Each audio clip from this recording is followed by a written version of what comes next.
غلام اور شیر۔ کسی ملک پر ایک ظالم بادشاہ حکومت کرتا تھا۔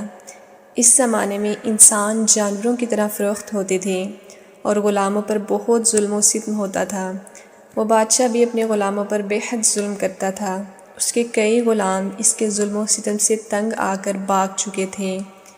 اسی طرح اس بادشاہ کا ایک غلام جب اپنے آقا کے ظلم و ستم کی تاب نہ لا سکا تو وہ نجات پانے کے لیے جنگل کو بھاگ گیا اور وہاں غار میں چھپ کر زندگی بسر کرنے لگا۔ وہ جنگل کے پھل وغیرہ کھا کر گزر اوقات کر لیتا۔ وہ کبھی کبھی چھوٹا موٹا شکار بھی کر لیتا تھا۔ اس طرح وہ جنگل میں بہت خوش تھا۔ ایک دن غلام کسی شکار کی تلاش میں غار سے نکلا تو دور سے ایک شیر آتا ہوا دکھائی دیا۔ شیر کو دیکھ کر اس کے رونگٹے کھڑے ہو گئے اور وہ بچاؤ کی صورت سوچنے لگا۔ اس نے جب دوبارہ شیر کی طرف دیکھا تو اسے محسوس ہوا کہ شیر لنگڑا کر چل رہا ہے۔ اس نے سوچا کہ ضرور یہ شیر زخمی ہے، اس لیے یہ میرے لیے اس قدر خطرناک نہیں ہو سکتا۔ شیر اس غلام کے قریب آتا گیا۔ وہ آہستہ آہستہ چل رہا تھا۔ وہ اپنا پنجہ زمین پر نہیں لگا رہا تھا۔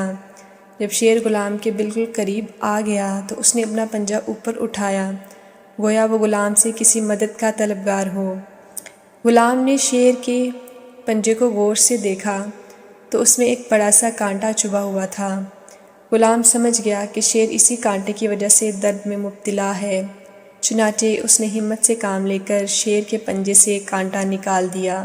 کانٹا نکلتے ہی شیر کی تکلیف رفع ہو گئی اور وہ دم ہلا کر غلام کی احسان مندی کا اظہار کرنے لگا۔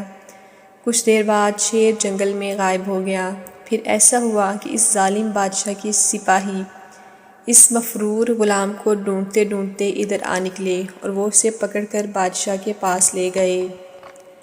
بادشاہ نے اس غلام کو بھاگ جانے کی یہ سزا دی کہ اسے بھوکے شیر کے آگے ڈال دیا جائے تاکہ وہ اسے چیر پھاڑ کر کھا جائے۔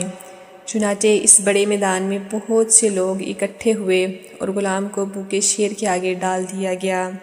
تماشائی اس بات کے منتظر تھے کہ شیر پلک جھپکنے میں غلام کو چیر پھاڑ کر کھا جائے، لیکن تماشائیوں کی حیرت کی کوئی انتہا نہ رہی جب انہوں نے یہ دیکھا کہ خون خوار شیر دم ہلا ہلا کر غلام کے پاؤں چاٹ رہا ہے۔